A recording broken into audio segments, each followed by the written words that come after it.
Everyone, welcome to সঙ্গী সাথী পাঠশালা। আজকে আমরা DElEd part 1 session 2024-26 mathematics CPS 03 নিয়ে আলোচনা করব। 6 নম্বর অধ্যায় শুরু করেছিলাম গণিতের ধারণাকরণ, যার আমরা প্রথম দুটো পর্বে মোট 20টা প্রশ্ন আলোচনা করেছি, যেগুলো তোমাদের 2 ও 7 নম্বরের জন্য খুব গুরুত্বপূর্ণ। আজকে আমরা পর্ব 3 নিয়ে আলোচনা করব। এখান থেকে আমরা গুরুত্বপূর্ণ আরও 10টা প্রশ্ন আলোচনা করব, যেগুলো তোমাদের এক্সামের জন্য খুব গুরুত্বপূর্ণ। আজকে পর্ব 3, 21 নম্বর প্রশ্ন, ধারণা গঠনের নীতিগুলি কী কী? মনোবিদ রিপল এবং ক্লাসমেয়ার তাদের লার্নিং অ্যান্ড এবিলিটিস এর নামক গ্রন্থে ধারণা গঠনের বেশ কিছু নীতি উল্লেখ করেছেন। প্রথম হচ্ছে সাদৃশ্য ও পার্থক্যের নীতি। সাদৃশ্য ও পার্থক্যের নীতি কোনো বস্তু, ঘটনা বা পরিস্থিতি সম্পর্কে ধারণা গঠনে সেই একই শ্রেণী বিভিন্ন বস্তু, ঘটনা বা পরিস্থিতির মধ্যে সাদৃশ্য ও বৈসাদৃশ্যের প্রত্যক্ষ করা হয়। সাদৃশ্যগুলিকে একত্রিত করে ঘটনা, বস্তু বা পরিস্থিতির ধারণা করা হয়। অর্থাৎ যখন আমরা কোনো একটি বিষয়কে দেখি, তখন সেই বিষয়ের মধ্যে যে মিলগুলো আছে, সেই মিলগুলো আমরা খুঁজে অনুভব করতে পারি যে একই রকমের ঘটনা কিনা। এর ভিত্তিতে আমরা পার্থক্য করি, বিষয়টি সম্পর্কে ধারণা করি। 2, গুণ বিষয়ক নীতি। বস্তু, ঘটনা বা পরিস্থিতির বৈশিষ্ট্য বা গুণাবলীর সাহায্যে ধারণা গড়ে ওঠে। যখন কোনো বস্তু বা ঘটনা বৈশিষ্ট্য কী কী গুণ আছে এবং গুরুত্বপূর্ণ বিষয়গুলি, সেগুলোর উপর ভিত্তি করে আমরা তার গুণাগুণ নির্দিষ্ট করি এবং এই গুণাবলীর সাহায্যে আমরা সেই বিষয়টি সম্পর্কে ধারণা লাভ করি। 3, ক্রমপর্যায়ের নীতি। ঘটনা বা পরিস্থিতির ক্রমপর্যায় অনুসারে বিষয়গুলি প্রত্যক্ষ করলে ধারণা গঠন সহজ ও দ্রুততর হয়। পরপর কোনো ঘটনার সম্পর্কে আমরা ধারণা করে সেই ঘটনাটি সম্পর্কে একটি সুনির্দিষ্ট ধারণা লাভ করতে পারি। 4 হচ্ছে বিশ্লেষণের নীতি। ধারণা গঠনে বিশ্লেষণের বিশেষ ভূমিকা লক্ষ্য করা যায়। বিশ্লেষণের মাধ্যমে ধারণা সংরক্ষণগুলি নির্দিষ্ট করা যায়। যখন কোনো একটি ঘটনাকে আমরা দেখছি এবং সেই ঘটনার মধ্যে সদৃশ্য, বৈসাদৃশ্য খুঁজে বার করছি, কোনগুলো বিশেষ গুণ সেগুলো খুঁজে বার করছি, বিশ্লেষণ করছি প্রত্যেকটি বিষয় নিয়ে, সেটিকে থেকেও আমরা ধারণা গঠন করে থাকি। 5, ব্যবহারের নীতি। পূর্বার্জিত ধারণাসমূহের ব্যবহার নতুন ধারণা গঠনে সহায়তা করে। এবং 6, মূল্যায়নের নীতি। ধারণা গঠনের আরও একটি গুরুত্বপূর্ণ নীতি হলো মূল্যায়নের নীতি। বস্তু, ঘটনা বা পরিস্থিতি সম্পর্কিত ধারণার মূল্যায়নে ধারণা আরও শক্তিশালী ও স্থায়ী হয়। এই ছিল ধারণা গঠনের প্রধান নীতিগুলি। 22 নম্বর প্রশ্ন, ধারণা গঠনে মূর্ত স্তরের পর্যায়গুলি কী কী? ধারণা গঠনের মূর্ত স্তর বলতে বোঝায় যখন ব্যক্তি কোনো বস্তু বা ঘটনা প্রত্যক্ষ করে সেই স্তরে ব্যক্তি বস্তু বা ঘটনার প্রতি মনোযোগী হয়। এই স্তরটিকে 4টি ভাগে ভাগ করা যায়। যখন আমরা কোনো বিষয় বা বস্তুকে বা পরিস্থিতিকে চোখের সামনে দেখি, তখন সেটির প্রতি আমাদের সমস্ত মনোযোগ থাকে। এটিকেই মূর্ত স্তর বলা হয়, কারণ সেই জিনিসটি আমাদের চোখের সামনে ঘটছে। প্রথম হচ্ছে পর্যবেক্ষণ। এই পর্যায়ে ব্যক্তি সমগোত্রীয় বিভিন্ন বস্তুকে পর্যবেক্ষণ করে সেই বিষয়টিকে ভালো করে দেখা হচ্ছে পর্যবেক্ষণ। বিশ্লেষণ। পর্যবেক্ষণের পর বিভিন্ন বস্তুর ধর্ম, গুণ, জাতি প্রভৃতি বিষয় সম্পর্কে বিশ্লেষণ করে স্মৃতিকল্প তৈরি করা হয়, যা বস্তু বা ঘটনাকে কতগুলি বৈশিষ্ট্যের অনন্য রূপ তৈরি করতে সাহায্য করে। কী ধরন? কোনো একটি বস্তু আমরা যদি দেখি, তাহলে সেই বস্তুটির আকৃতি কেমন, রং কেমন, সেই সব সম্পর্কে আমরা ধারণা, গুণাগুণ তৈরি করি। এই বৈশিষ্ট্যগুলি বিশ্লেষণের মধ্যে দিয়ে আমরা বস্তুটির বিশেষ বৈশিষ্ট্য খুঁজে পাই এবং ধারণা লাভ করতে পারি। 3 হচ্ছে তুলনা। বিশ্লেষণের পর বস্তুর গুণ বা ধর্মের মধ্যে কী কী সাদৃশ্য আছে এবং বৈসাদৃশ্য আছে তা নির্দিষ্ট করা হয়। 4, পৃথকীকরণ। যেসব ধর্ম বা গুণের ভিত্তিতে বস্তু বা ঘটনার মধ্যে সাদৃশ্য বা পৃথকীকরণের প্রক্রিয়ার দ্বারা সেগুলিকে মনে মনে আলাদা করা হয়, সেগুলির প্রতি মনোনিবেশ করা হয়, এটি হচ্ছে পৃথকীকরণ। 23 নম্বর প্রশ্ন, ধারণা গঠনের ক্ষেত্রে পরিচিতি স্তর বলতে কী বোঝায়? এই স্তরে শিশু পৃথকীকরণ ও সামান্যীকরণ করে শিশু যখন বিভিন্ন পরিস্থিতি বা বস্তু বা ঘটনাকে পর্যবেক্ষণ করে পৃথক করে এবং সামান্যকরণ করতে পারে, তখন শিশু এই স্তরে উপনীত হয়েছে বলে মনে করা হয়। এই স্তরে উপনীত হলে শিখন পরিণমনে সাহায্য করে। আমরা এটা বুঝতে পারি যে শিশু সেই বিষয়টি সম্পর্কে সম্পূর্ণরূপে জেনেছে। উদাহরণ হিসাবে বলা যায়, যদি কোনো শিশু ফুল সম্পর্কে ধারণা গঠন করে, এই স্তরে এসে শিশু যখন ফুলের বৃত্তি থাকবে, পাপড়ি থাকবে, পুংকেশর, গর্ভকেশর থাকবে, বর্ণ ইত্যাদি থাকবে, এই সিদ্ধান্তে উপনীত হয়, তখনই তাকে বলা হয় শিশু পরিচিতি স্তরে উপনীত হয়েছে। আবার যদি ধরো কোনো পশুর ক্ষেত্রে, বিশেষ করে আমরা হাতির যদি উদাহরণ নিই, তাহলে হাতির বর্ণ কীরকম, হাতির কেমন দাঁত থাকে, কেমন কান থাকে, কেমন দেখতে হয়, এই সমগ্র বিষয়টি সম্পর্কে জানা এবং সেই সম্পর্কে বলতে পারলে সেটি পরিচিতি স্তর উত্তীর্ণ হয়েছে বলে মনে করা হবে। 24 নম্বর প্রশ্ন, ধারণা গঠনের শ্রেণীকরণের স্তর বলতে কী বোঝায়? ধারণা গঠনের শ্রেণীকরণের স্তর বলতে বোঝায় শিশু যখন কমপক্ষে 2টি পরিস্থিতিতে বস্তু বা ঘটনাকে সমতুল্য বলে স্থির করে, তখনই শিশু শ্রেণীকরণের সবচেয়ে নিম্ন স্তরে উপনীত হয়েছে, যদিও সমতুল্যের কারণ সম্পর্কে সে নিশ্চিত নাও হতে পারে। উদাহরণ হিসাবে, শিশু যখন নিজের পোষা কুকুর এবং অন্যের পোষা কুকুরকে কুকুর বলেই চিহ্নিত করতে পারে, তখনই মনে করা হয় শিশু পৃথকীকরণ স্তরে উপনীত হয়েছে। 25 নম্বর প্রশ্ন, ধারণা গঠনের প্রথাগত স্তর বলতে কী বোঝায়? বা এটি হচ্ছে ধারণা গঠনের কিন্তু সর্বশেষ স্তর। শিশু যখন ধারণার নামকরণ করতে পারে তখন সে প্রথাগত স্তরে উপনীত হয়েছে বলে মনে করা হয়। এই নামকরণের ধারণার গুণাবলী এবং সমাজ সমর্থিত হবে এবং কোনগুলি এই নামের মধ্যে অন্তর্ভুক্ত হবে এবং হবে না তা উল্লেখ করতে পারবে। উদাহরণ হিসাবে বলা যায়, একটি শিশু কুকুর সম্পর্কে ধারণা প্রথাগত স্তরে উপনীত হয়েছে হিসাবে বিবেচনা হবে যদি সে বিভিন্ন চেহারার কুকুর, শেয়াল, নেকড়ের মধ্যে কোনগুলি কুকুর এবং কোনগুলি কুকুর নয় সেগুলো নির্দিষ্ট করতে পারে। সে সক্ষম হয় এবং সে বৈশিষ্ট্য পার্থক্য অনুসারে সে কুকুর, শেয়াল ও নেকড়ের মধ্যে পার্থক্য নিজে ব্যাখ্যা করতে পারে, তখনই সে সক্ষম হবে যে সে প্রথাগত স্তরে উপনীত হয়েছে। এই ছিল ধারণা গঠনের 4টি স্তর। এরপরে ধারণা গঠনের প্রয়োজনীয়তা।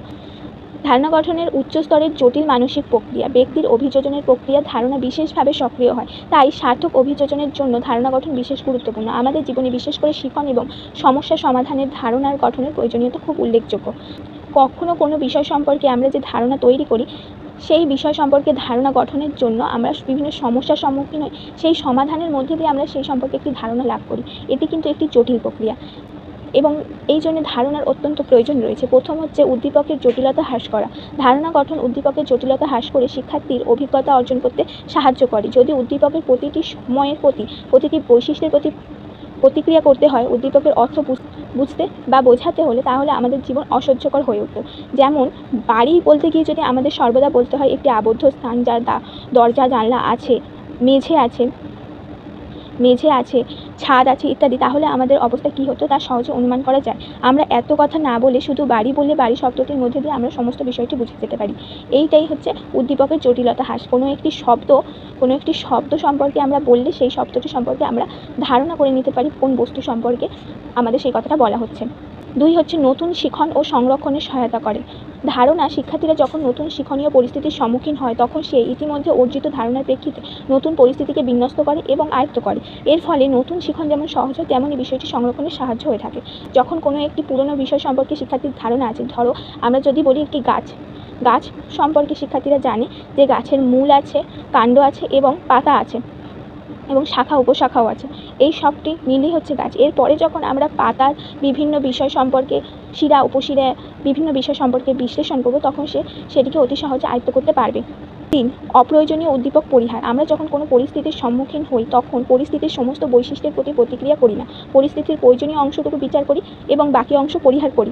এই পরিহার করার ধারণায় এই গ্রহণ করা পরিহার করার বিষয়টি সক্রিয় হয়। আমরা যখন কোনো একটি বিষয়বস্তু সম্পর্কে শ্রবণ করি বা পাঠ করি তখন আমরা যতটুকু প্রয়োজন ততটুকু অংশ মনে রাখি, বাকি অংশটি আমরা ভুলে যাই বা আমরা দেখিও না।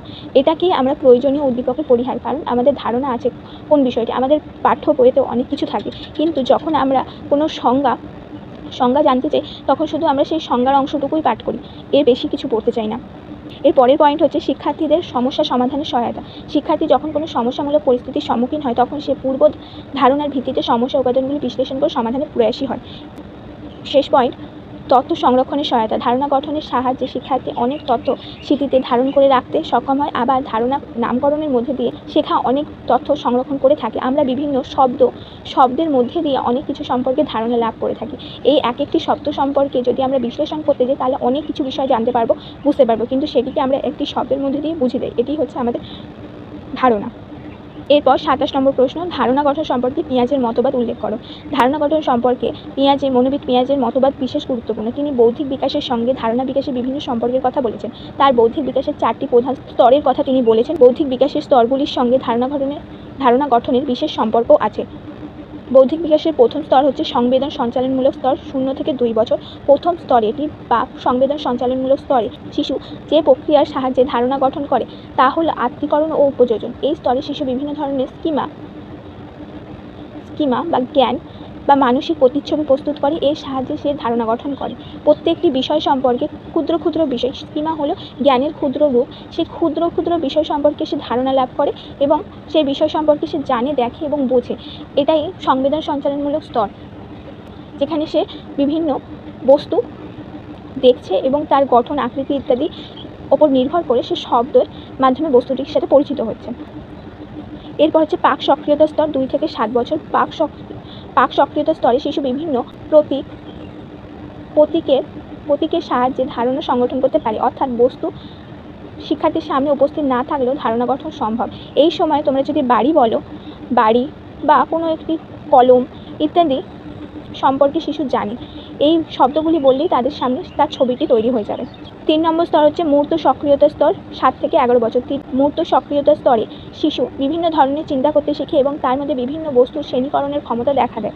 এই শ্রেণীকরণের ক্ষেত্রে বিভিন্ন বস্তুর মধ্যে সাধারণ বৈশিষ্ট্যগুলি সে চিহ্নিত করে এবং পার্থক্য বিচার করে। পাশাপাশি কর্ম করার দক্ষতা তার মধ্যে দেখা যায়। 3টি প্রক্রিয়া যেমন সাদৃশ্যকরণ, পার্থক্যকরণ এবং ক্রমপর্যায়ের সাহায্যে শিশু বিভিন্ন ধরনের ধারণা গঠন করে থাকে। কোনো একটি বস্তুকে কেমন দেখতে, সেই বস্তুটির বর্ণ, আকৃতি, রং, রূপ ইত্যাদি থেকে সে বিভিন্ন অন্যটিকে পৃথক করে। আমরা যদি ফুলের কথা বলি,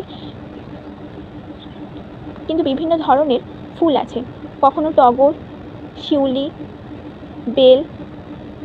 প্রত্যেকটি ফুলের কিন্তু বর্ণ সাদা হলেও প্রত্যেকটি আলাদা আলাদা নাম আছে, বৈশিষ্ট্য আছে। এগুলো কিন্তু তারা এই সময় শিখে যায়। এরপরে হচ্ছে বিমূর্ত প্রক্রিয়ার স্তর, 11 থেকে 15 বছর। ধারণা গঠনের চতুর্থ এবং অন্তিম পর্ব হলো বিমূর্ত প্রক্রিয়ার স্তর। এখানে বৌদ্ধিক বিকাশ চরম পর্যায়ে পৌঁছায়। ব্যক্তি যখন বিভিন্ন প্রকল্প বা হাইপোথিসিস গঠন করতে পারে, যে বস্তু সম্পর্কে তার সম্মুখে উপস্থিত নেই সেগুলো সম্পর্কে চিন্তা করতে পারে, এই বৌদ্ধিক বিকাশের উচ্চতর ধারণা গঠনের। এরপর 28 নম্বর প্রশ্ন, শিক্ষাক্ষেত্রে ধারণার গুরুত্ব উল্লেখ করো। শিক্ষক ও শিক্ষার্থী উভয়ের ক্ষেত্রে ধারণার গুরুত্ব অপরিসীম। শিক্ষক যেমন শিক্ষার্থীদের মধ্যে ধারণা গঠনে সাহায্য করে, পাঠদান কার্য সহজতর, অধিকতর কার্যকর এবং শিক্ষার্থীর নিকট ভবিষ্যৎ উপযোগী করে তোলার জন্য, তেমনই শিক্ষার্থীরাও তার প্রধান উদ্দেশ্য জ্ঞান অর্জন, সংরক্ষণ এবং প্রয়োজনে তা উৎকর্ষতার সঙ্গে করতে সক্ষম হয় এই ধারণার মাধ্যমে। ধারণা গঠন হলো শিখন নতুন জ্ঞান অর্জনে প্রয়োজনীয় ধারণা শিক্ষার্থী অর্জন করেছে কিনা তা জানা প্রয়োজন। অর্থাৎ নতুন জ্ঞান অর্জন জটিল ও ত্রুটিপূর্ণ হওয়ার সম্ভাবনা লক্ষ্য করা যায় এর মাধ্যমে। 2. ধারণা শিখন পরিস্থিতির জটিলতা হ্রাস করে ধারণা শিখন পরিস্থিতিকে সহজতর করে তোলে। যে কোনো স্তরে শিখন, বিশেষ করে উচ্চ পর্যায়ে যেমন বোধ, প্রয়োগ, বিশ্লেষণ, সংশ্লেষণ, মূল্যায়ন এবং দক্ষতার ক্ষেত্রে ধারণায় বিশেষভাবে সাহায্য করে থাকে।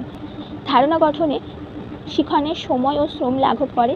গবেষণায় সুস্পষ্টভাবে প্রমাণিত হয়েছে যে ধারণার মাধ্যমে পাঠদান ও পাঠ গ্রহণ করলে উভয়ই অপেক্ষাকৃত কম সময় ও কম ব্যয় করে সম্পন্ন করা যায়। জ্ঞানের পরিধি বিস্তৃত হয়। ধারণা জ্ঞানের পরিধিকে বিস্তৃত করে। সরীসৃপ সম্পর্কে যদি আমাদের ধারণা থাকে, তাহলে টিকটিকি, গিরগিটি সাপ প্রভৃতি সম্পর্কে বৈশিষ্ট্য ব্যাখ্যা করা আমাদের পক্ষে অধিকতর সহজ হয়ে ওঠে। এছাড়া তরল পদার্থ সম্পর্কে ধারণা থাকলে তরলের বৈশিষ্ট্যগুলি আমরা সহজে বলতে পারি। একাধিক জ্ঞানকে সংক্ষিপ্তকরণে ধারণাকে ব্যবহার করা হয়। সমস্যা সমাধান শিখন ও সমস্যা সমাধান শিখনের ধারণা বিশেষভাবে সক্রিয় হয়। সমস্যা সমাধান যখন একাধিক প্রকল্প বা হাইপোথিসিস বা সিদ্ধান্ত গ্রহণ করতে হয়, তখন তাদের মধ্যে কোনটি উৎকৃষ্ট সেটিকে গ্রহণ করার জন্য ধারণা সাহায্য করে থাকে। এই সকল আলোচনা থেকে বোঝা যায় যে ধারণা শিক্ষা কাজটিকে সহজ করে এবং সাহায্য করে। এরপর 29 নম্বর প্রশ্ন, প্রাথমিক শিক্ষা সক্রিয়তা ভিত্তিক পদ্ধতির গুরুত্ব উল্লেখ করো। প্রাথমিক শিক্ষায় সক্রিয়তা ভিত্তিক পদ্ধতির বিশেষ গুরুত্ব আছে এবং বিশেষ উল্লেখযোগ্য। এখানে 1. শিশুর চাহিদাকে গুরুত্ব দেওয়া হয় বলে এই পদ্ধতির পাঠদানে শিশুর চাহিদার পরিতৃপ্তি হয়, ফলে শিখন আনন্দদায়ক ও দীর্ঘস্থায়ী হয়। 2. সক্রিয়তা ভিত্তিক পদ্ধতির মাধ্যমে কাজ ও খেলার মাধ্যমে শিক্ষা লাভ হয়, ফলে শিশুর দেহ ও স্বাভাবিক বিকাশ ঘটে। 2. শিক্ষণীয় বিষয়কে খেলা ও কাজের মাধ্যমে নির্বাচন করে শিশুকে সক্রিয় করলে বিষয়ের উপর বাস্তব জ্ঞান গড়ে ওঠে, ফলে শিশুর কাছে শিক্ষা আর বোঝাস্বরূপ হয় না। 4. সক্রিয় পদ্ধতিতে শিখন হলে শিশু নিজেই মূর্ত ধারণা থেকে বিমূর্ত সিদ্ধান্ত গ্রহণ করতে পারে, ফলে এর মাধ্যমে শিখন সহজ হয়। এবং শেষ পয়েন্ট, এই পদ্ধতিতে পাঠদান করলে শিশু বৈচিত্র্য খুঁজে পায়, তার মনে বিরক্তি ও একঘেয়েমি আসে না, সে সর্বদা পাঠ গ্রহণে আনন্দ অনুভব করে। এরপর হচ্ছে গণিত শিখনে গল্প বলা পদ্ধতির সমস্যা ও অসুবিধাগুলি উল্লেখ করো। খুব গুরুত্বপূর্ণ একটা প্রশ্ন। গল্প বলা পদ্ধতি এক ধরনের আলোচনা পদ্ধতি। এই পদ্ধতি সমাজবিজ্ঞানের বিভিন্ন শাখা, ইতিহাস, ভূগোল এসবের ক্ষেত্রে কার্যকরী হলেও বিজ্ঞান ও অঙ্কের ক্ষেত্রে একেবারেই উপযুক্ত নয়। এর প্রধান সমস্যাগুলি হলো: 1. গল্প বলার মধ্যে দিয়ে গণিত পাঠদান বিশেষ কার্যকর হয় না। 2. শিক্ষার্থীদের সহজে এই পদ্ধতিতে গণিতে আগ্রহী করা যায় না। 3. শিক্ষার্থীর সুবিধা ও অসুবিধা বোধগম্যতা সম্পর্কে শিক্ষক সময় মতো পদক্ষেপ নিতে পারে না, কারণ গল্প বলতে বলতে শুধু বলে গেলে গণিতের যে বিভিন্ন বিষয়গুলো সেগুলো বোঝানো অত সহজ হয় না। বলে গেলে কিছু, গণিত হচ্ছে হাতে কলমে করে দেখার বিষয়, সেটিকে গল্প বলে করানো যায় না। 4. এই পদ্ধতি প্রয়োগ করলে শ্রেণীকক্ষে শিক্ষার্থীদের শুধুমাত্র শিক্ষকের গল্প শুনে যাওয়া ছাড়া আর কোনো কাজ থাকে না। গণিত ও বিজ্ঞান শিখনে শিক্ষার্থীদের ধৈর্যচ্যুতি ঘটে এবং মানসিক অবসাদ আসে। 5. গল্প বলা পদ্ধতিতে শিক্ষার্থীদের সমস্যা সমাধানের দক্ষতা হ্রাস পায়। 6. এই পদ্ধতিতে শিক্ষার্থীর বৈজ্ঞানিক দৃষ্টিভঙ্গি এবং পরীক্ষামূলক দক্ষতার বিকাশ ঘটে না। এবং 7. গণিত শিক্ষণে গল্প বলা পদ্ধতি অবৈজ্ঞানিক, কারণ এই পদ্ধতিতে শিক্ষার্থীর শিখন চাহিদা, মানসিক যোগ্যতা, অভিজ্ঞতা সব কিছু অবহেলিত হয়। এই ছিল তোমাদের গণিত থেকে গুরুত্বপূর্ণ 10টা গুরুত্বপূর্ণ প্রশ্ন। বাকি পর্বগুলো অবশ্যই চ্যানেলে আপলোড করা আছে, অবশ্যই তোমরা চ্যানেলে ভিজিট করে দেখে নেবে।